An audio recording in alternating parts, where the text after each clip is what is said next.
ಇವತ್ತು gold charged ವಾಟರ್ನ ಹೇಗೆ ಮಾಡ್ಬೋದು ಅಂತ ಹೇಳ್ಕೊಡ್ತಾ ಇದ್ದೀನಿ. ನಮಸ್ತೆ, ನಾನು Deepa Nagesh, ayurvedic beauty therapist.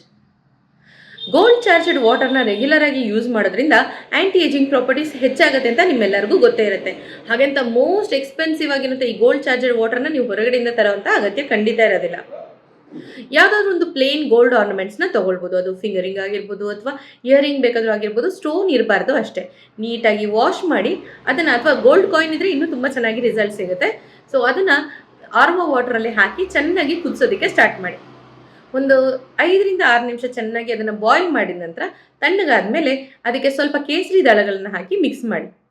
ಇದನ್ನು ಒಂದು ಸ್ಪ್ರೇ ಬಾಟ್ಲಲ್ಲೇ ಹಾಕಿಟ್ಕೊಂಡು ರೆಗ್ಯುಲರ್ ಆಗಿ ಫೇಸಿಗೆ ಸ್ಪ್ರೇ ಮಾಡ್ಕೊಳ್ಳೋದ್ರಿಂದ ಫೇಸಲ್ಲಿ ತುಂಬಾ ಗ್ಲೋ ಇನ್ಕ್ರೀಸ್ ಆಗೋದ್ರ ಜೊತೆಗೆ ಆ್ಯಂಟಿ ಏಜಿಂಗ್ ಪ್ರಾಪರ್ಟೀಸ್ ಕೂಡ ಜಾಸ್ತಿ ಆಗ್ತಾ ಬರುತ್ತೆ. ಇದರಿಂದ ವೈಟ್ನಿಂಗ್, ಟೈಟ್ನಿಂಗ್, ಬ್ರೈಟ್ನಿಂಗ್ ಕೂಡ ಆಗುತ್ತೆ. ಟ್ಯಾನ್ ಕೂಡ ರೆಡ್ಯೂಸ್ ಆಗ್ತಾ ಬರುತ್ತೆ.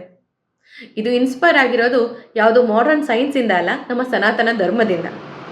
ನಿಮ್ಗೆಲ್ಲರಿಗೂ ಗೊತ್ತಿರೋ ಹಾಗೆ ಸ್ವರ್ಣೋದಕ ಅಂತ ಮಾಡ್ತಾರೆ. ಅಂದರೆ ದೇವರಿಗೆ ಅಭಿಷೇಕ ಮಾಡುವಾಗ ಸ್ವರ್ಣೋದಕ ಅಂತ ಮಾಡ್ತಾರೆ. ಗೋಲ್ಡ್ ಕಾಯಿನ್ಸ್ ಅಥವಾ ಗೋಲ್ಡ್ ಆರ್ನಮೆಂಟ್ ಹಾಕಿ ಅದ್ರ ಮೇಲೆ ಬಿಸಿನೀರನ್ನ ಅದ್ರ ಮೇಲಿಂದ ಪಾಸ್ ಮಾಡೋದ್ರಿಂದ ವರ್ಚಸ್ಸು ಹೆಚ್ಚಾಗುತ್ತೆ ಅಂತ ಹೇಳ್ತಾರೆ.